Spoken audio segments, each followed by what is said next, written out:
Alright guys, so I want to start this video by apologizing for the lighting setup and the way I'm going to do this unboxing, because I'm not gonna lie, I actually had the watch a couple days ago. It's on my wrist, I've worn it a couple days, and I know that the lighting is not ideal, like it's going to be hard to actually see the box, but what I'm going to do is I'm going to do my best to like overlay clips and things over it. But I have to record this video tonight because I'm getting on a plane to Cape Town tomorrow, and then pretty much the watches and the box and the papers and all that is going into the safety deposit box here in Dubai, and then yeah, obviously I won't be able to film a video with it. So I'm still going to do my best. I'm still going to go through the whole unboxing. I'm going to explain where I got it, how I got it, the price that I paid, why I bought the watch, my reasoning, my thought process behind all that. So yeah, I'm mostly doing this again, just documenting the journey as we go. But I think it might be interesting for you if you have a passion for watches or you are aspiring to one day have a watch like this yourself. So with that being said, let's talk about first of all what the watch is. So the watch that I got, it is a 2022 completely unworn, it was actually got in November, so November 2022 unworn Rolex steel Daytona, and it's the one with the white dial. So, you know, people most commonly refer to it as the Panda, right?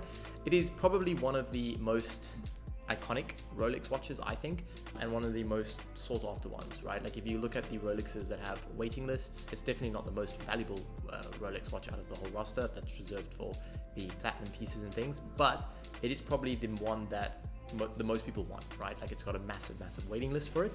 And yeah, I've always said that there's 3 Rolexes that I've always wanted. I have the first one, the new 2022 Courtne, and then this is the second one that I wanted, and yeah, fortunate enough to have it today as well. So let's get into how much I paid, how I got it, all that, and then I'm gonna actually go through the unboxing and things like that. So I paid $33,000 for this watch, which means I did not buy it at retail.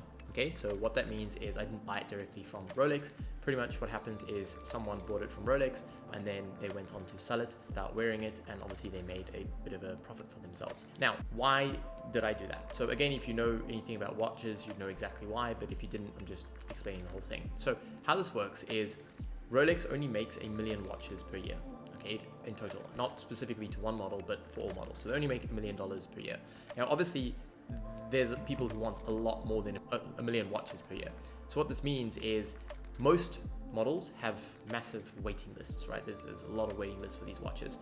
And again, this being one of their most popular ones has a massive waiting list. So if you walk into any Rolex boutique, anyone will pretty much tell you getting this watch is near impossible. The waiting lists are like 50, 60 years long. And not only that, you have to have a massive profile to actually get the watch, right? And I'm going to talk about like my thoughts on buying from the market or buying from retail and things like that just now, and kind of why for me I think this is a smarter move, at least in my situation. But I just want to explain the mechanics. So how it works is obviously you have these waiting lists, but then what they do is they assign on the waiting list based on the profile that you have.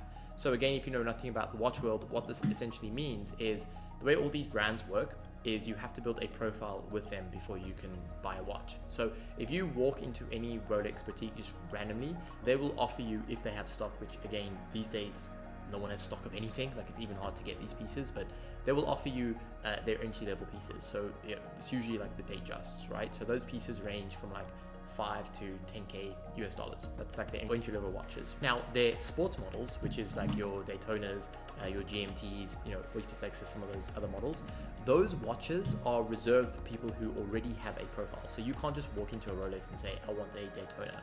You have to have already bought from them before and built up a little bit of a profile before they will allow you to buy that piece. Okay, so you have to buy all these watches first to get there, right? Now, I actually think that that is a good idea because it does a couple things. First of all, it gives you something to work towards, which makes the watch feel like a bigger accomplishment, in my opinion. But also, I think it builds general brand loyalty, right, with the brand, because you have to buy a few things from them before you get what you really want. And you know, I think that's good overall for the brand. And I think it's also good for the watch market as a whole, because if you've worked your way towards this piece and now you get it, you're unlikely to sell it very quickly because you know how long it's taking you to get there, right? So I think it's a great idea. But this is where it all goes wrong, at least in my opinion, because there's a couple problems with, in my opinion, the way Rolex has designed their profile system. The first big issue is Rolex does not globalize it. So some of the other brands, they do globalize it. Rolex doesn't. So what this means is if you buy a piece in one market and then you buy another piece in a different market, it is completely separate profiles. So a perfect example is I got this watch in Dubai, but my other Rolex I got in London. Okay, so even though Courtne Marland is Courtne Marland, and I'm the same person, and Rolex is Rolex, like both watches are manufactured in the same factory, and it's the same company, so therefore both watches are owned by me, so it should both be on my profile. They're not, because they were bought in different countries or different markets. They treat them very separately. So what this means is, if you are trying to build your profile, you have to only ever buy watches from the same country, right? And to be honest, even most likely the same boutique. And that just creates a lot of problems. Like for me, I'm doing a lot of traveling at the moment, so having to fly to the same country over and over and over to get pieces is just not what I want to do. Like, it just doesn't make sense, and I think it's stupid that they force you to do that, because it's the same brand, so they should just globalize it, right? That's the first issue that I see with this profile system. The second thing that I think is a problem is they don't allocate stock based on markets. They generally split the stock out. So what this means is, there are certain countries where there is way more demand for watches than there are others. So like a perfect example is, like, say Spain or Portugal versus Dubai. In Dubai, obviously people have a lot more money and everyone wants a Rolex, and it's a very flashy status society, so these watches are sought after. That means there is a massive waiting list in Dubai for these watches. In fact, there's such a big waiting list that before I bought this, I first went into Rolex, and I thought I'd try my luck. And Rolex in Dubai has actually closed their waiting list for almost every single model. The only model they haven't is the two-tone gold Datejust, which no one wants, right? So they've closed the waiting lists for every single model because there's so much excess demand on the actual waiting list. So pretty much there's waiting lists for the waiting lists because there's so much demand for the watches. And even if you get on the waiting list, it's like a 50-year wait, right? Which, for me is stupid, because then you have countries like Spain or Portugal where there's a lot less demand, but Rolex still allocates the stock evenly, right, between like a lot of the countries. And so what this does is it naturally creates a opportunity to arbitrage, because if you were really into watches and you wanted to maximize your profit, you would go to the markets, these countries where there isn't massive demand, and you'd buy the pieces there. Then you'd ship them to countries where there is demand, like Dubai, and then sell them, right? And obviously you'd make a big profit margin, and that's what these watch retailers do. But again, I think this is bad on Rolex part, because it means that the people who actually want the watches end up paying a lot more, and it's just basically the watch sellers and buyers make money in between for doing this. Not only that, but even if I wanted to go to France, Spain, like one of these countries where there's less demand, and say, okay, I'm going to buy Rolexes from here, I'm still at a disadvantage, because the way the system works is it prioritizes people on the waiting list who are residents of the country. So for example, I'm a resident of Dubai, right? So that's fine, but I'm not a resident of Portugal or Spain. So if I get on a plane to Portugal and Spain and I get on the waiting list in that boutique for a model, I'm still unlikely to get it, because they will prioritize the people who are residents of Spain and Portugal first, which again, this is the thing, like Rolex has reasons for doing that, because obviously the people in the country should get preference, I agree. But again, it creates this natural arbitrage where you'll have people who are residents of these countries. They take advantage of the fact that they are residents, get the watches and then ship them over, right? Which is what happened to me. So my watch, I didn't buy it directly from retail, obviously, but the person who bought it, and I know exactly which Rolex boutique he bought it from, I'm just not going to say that on the video, but he literally went into the Rolex, he bought it, he got the bag that Rolex gives you if you buy it at Rolex specifically, and then from there, he went and sold it to me straight away, right? So I literally have the bag and the box and everything that you would get if you bought it directly from Rolex, right? But obviously I ended up paying a bit more than what I would have paid if I actually went ahead and bought it from Rolex. But again, that doesn't mean that I lost money.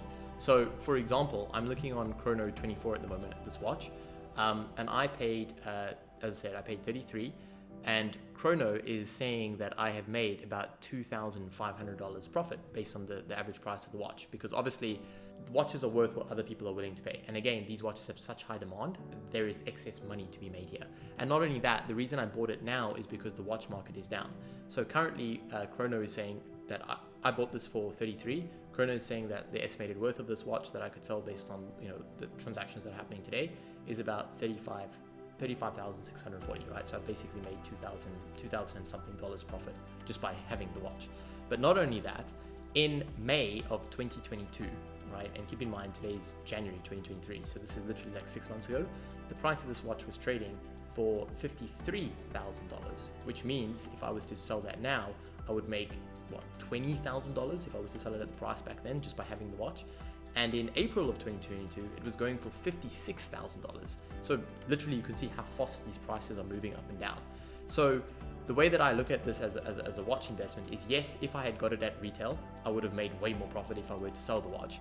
But even though I didn't get it at retail, and I still paid more than I would if I bought it directly from Rolex, but I can't, so I didn't, I'm still making money. Like, I think a lot of people think that if you buy it not at retail, you don't make money, but that's, I think, the wrong way to look at it, unless you get a really bad deal. Yes, you make less money, because obviously the best thing to do would be get it directly from Rolex and then sell it at a massive markup. But you can still make a huge amount of money with watches if you just time the market right, and also you just get a good deal on the watch, right? Which I fortunately have done. And so this is still a investment piece for me. I don't look at this as a $33,000 expense. I look at it just as a way to park the money, because watches are very liquid, which means I could, message my guy and probably sell the watch within 3 hours, and I could have the cash in my bank account, no problem. And so it's an easy way for you to move money around, because you can fit it in your bag, get on a plane, whereas you can't put a house in your bag with you. So it's very liquid, very easy to transport, but it also allows you to enjoy the watch. Whereas if you just had the money sitting in a bank account, it's losing money to inflation, first of all, so it's actually going down, whereas watches usually appreciate over time, but you also get to enjoy it. And I've spoken many times about the benefits of having a good watch, having a good timepiece, the conversations that it starts with people around you, which has led to business deals. I look at, my previous Rolex, and the amount of money it generated for me, I can't even calculate, because it's got nothing to do with how much the watch value has gone up or down on the marketplace, because I would never sell the watch. It's got everything to do with how that made me feel as a person to have, $30,000, $40,000 on my wrist, depending on the model, and the decisions that led me to make running a business, but also the conversations it started and just the people that it attracts into your life, right? You can't measure that type of thing, which is a different topic I'm not going to get into now, exactly why you should buy watches. That has been my thought process. And with that being said, let's actually go ahead and let's do the unboxing. So the Rolex bag is actually very nice. It's a very thick material. The little cords that they give you are actually quite nice. I actually like the Rolex bag, but the Rolex boxes are very plain, very simple, a little bit boring, to be honest. I have friends who have some of the other brands, Pateks, APs, all these other things, and they do way nicer boxes in my opinion. Yeah, so Rolex boxes, very, very simple, but we'll walk through it anyways. So how all the Rolexes work is there's pretty much the box, and then inside of this box there's another box, and that's where your timepiece is. Now, first I will say is Rolex has two different boxes depending on the price of the watch. So this box is actually completely identical to the other Rolex that I have, and that's because it is not a rose gold or a platinum piece. So if you buy a rose gold Rolex or a platinum piece, so those are your Rolexes that are going for $60,000, $70,000 and above, then you get a bigger box, and the bigger box also has a place to store other watches in it when you take it apart, right? Whereas this box is the same for some of the other sports models. So how it works is, I'm going to do my best to kind of show you. I'll probably overlay clips because I know the lighting is not ideal, but basically you have this box, and then you always have the Rolex crown edged onto it, and then you basically lift that up, and then Rolex always has this nice little piece of, I don't know what you call this, it's not styrofoam, this like protective layer that they put over their casings, which is quite nice.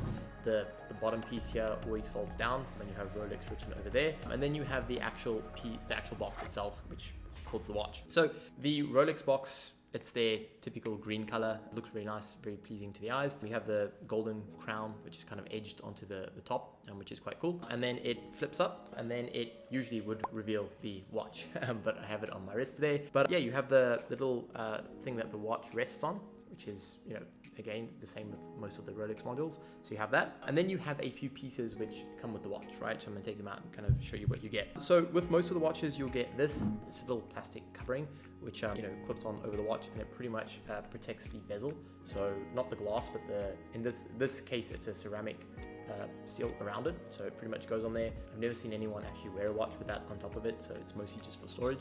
But get that. Then you get the serial number, which I'm not going to show you, but you get the serial number, and you get the official Rolex certified seal. So you get these two little pieces which are attached to the watch. Obviously, I've been wearing the watch, so I disattach them from the watch when I took it out. I will also say that a lot of people, when they are buying from not retail directly, but they're buying from people who've bought from retail and then pre-sold, a lot of people obviously worry about like the authenticity of the watches. And there's a couple things that you can do some basic Googling. Like it's actually very easy to see if a Rolex is a fake or not. It's very, very easy. But one of the easiest ways is to match up the serial numbers between the warranty card and the watch itself. That's a big thing. But also, like, most people don't know this, but you can just take the watch to Rolex. That's what I did with this, right? Is I just took it straight to Rolex and I was like, this is the watch. I want it verified for its authenticity. And what they do is they search up the serial number, they match it to the watch. Obviously, you know, they've sold hundreds of these things, so they look at the watch, they inspect it with their little magnifying glasses, and then they kind of say, yeah, it's real, or you know, no, it's not. And you do that before you buy the watch, right? Like that's how you should do this. There are some ways, obviously, to look at the watch yourself, but if you're not a professional watchmaker, you just don't want to take that risk. And so yeah, just have it professionally verified. And also I would never buy a watch from someone who is not pre-vetted. So this person, the only reason I bought it from him is because he has bought and sold thousands of watches. He's been doing this for like 12 years. And the way watch dealers work is they work off reputation. Because if you sell like one fake watch to someone and they, you know, out you for it, now your business is like dead for the future. So they really, really work a lot on reputation. He's bought and sold watches from many of my friends, done thousands of deals, been doing this for a long time. And so it's just not worth his while to do that. And obviously they pride themselves on reputation. Heard nothing but good things about him.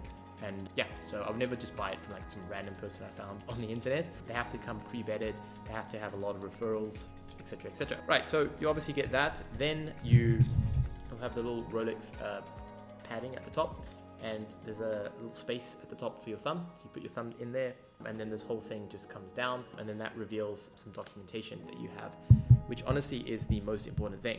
I've spoken to many watch retailers now, the actual ADs in Rolex themselves, and also people who buy and sell Rolexes, and they all say the same thing. You can lose the box, and you can lose the manuals, you can lose everything, but just don't lose the watch, and don't lose the warranty card. Because if you lose the warranty card, that's a major problem. Like the value of your watch just declined like a dramatic amount. And not only that, it's hard to sell them because like people don't want to buy watches without the warranty card, because first of all they lose the warranty, but secondly also then it's very difficult to verify the authenticity of the watch, because the easiest way to do it is the warranty card has the model and the serial number and the date of purchase.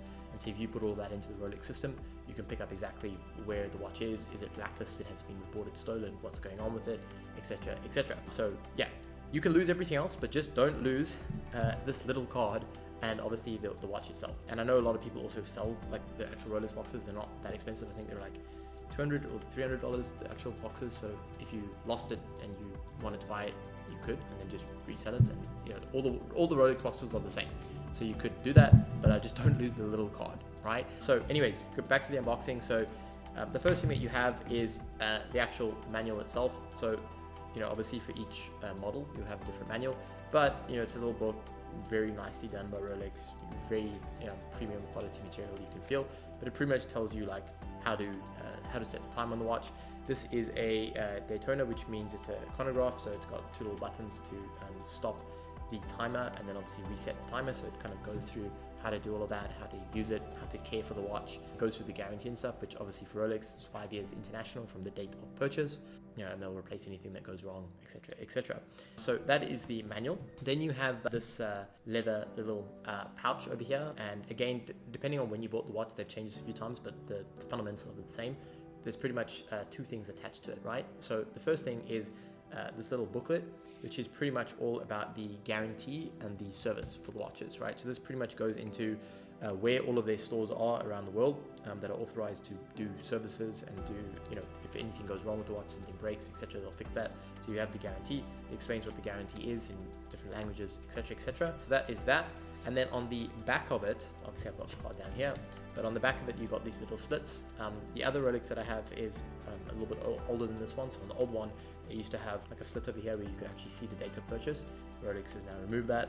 But what basically gets slotted into here is the actual card itself. And then I'm not going to show you guys, but on the back of the card is the model, serial, and the date of purchase. And obviously that kind of verifies the watch, and you know, you can search that online, and that's kind of how the guarantee works, etc, etc with the watches. And yeah, that pretty much is it. That's pretty much everything that you get with Rolexes. As I said, Rolex, their boxing is very much the same for most of their models, unless you as I said, buy the high pieces, but even then it's the exact same box, it's just bigger, and you've got the space to hold more watches at the bottom, but the card, the guarantee, all the booklets and stuff are all the same. Right, so hope this was valuable. I want to just talk quickly about why I bought it, and a lot of people ask me if they should get into watches and my thoughts on it. So I bought the watch because I wanted to celebrate 2022. I worked very hard in 2022. I worked through a lot of things and made some massive changes towards the end, but also I wanted to feel like a different person. I recently made a video kind of outlining my goals for 2023, and I know that the person capable of achieving those goals is not the person I was in 2022.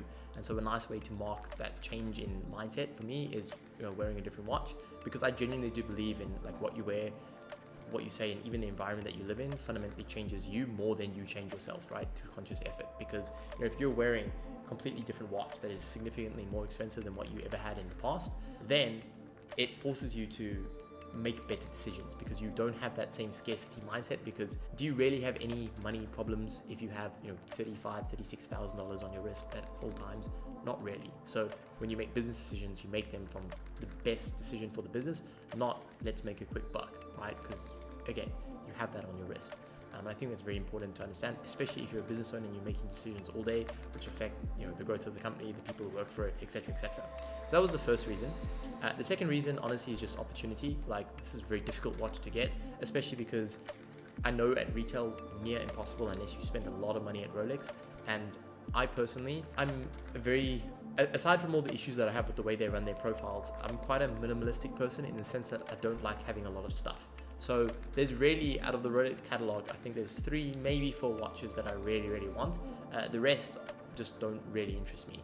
And so I'm not willing to buy 10, 15 watches I don't care about to eventually then buy the watch that I want, because then I'd have to store all of them, I'd have to have all of them. And yes, you could say, yeah, but they're a good investment piece and you can just put them in a vault and you don't have to see them. I get all of that. But yeah, I just don't want to do that. There are a lot of people who love the watch game and they pride themselves on, going to the retail or going to the AD and building that relationship with them and building their profile, this and that. And if that's you, then, again, creds to you. Like that's hard to do.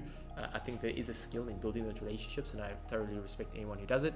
But yeah, I just don't want a bunch of watches to one day get the one that I want, when I know what I want and I want to get what I want. And I'm still going to do it smartly in the sense that I don't lose money. As I said, on this watch, I've made about $2,000. But the way I looked at this anyways is it's a way for me to park money, right? Worst case scenario, the market absolutely tanks because something happens and I lose, these watch prices usually range like 10 to 15%. So maybe I lose $2,000-$3,000, but I get to enjoy an incredible watch.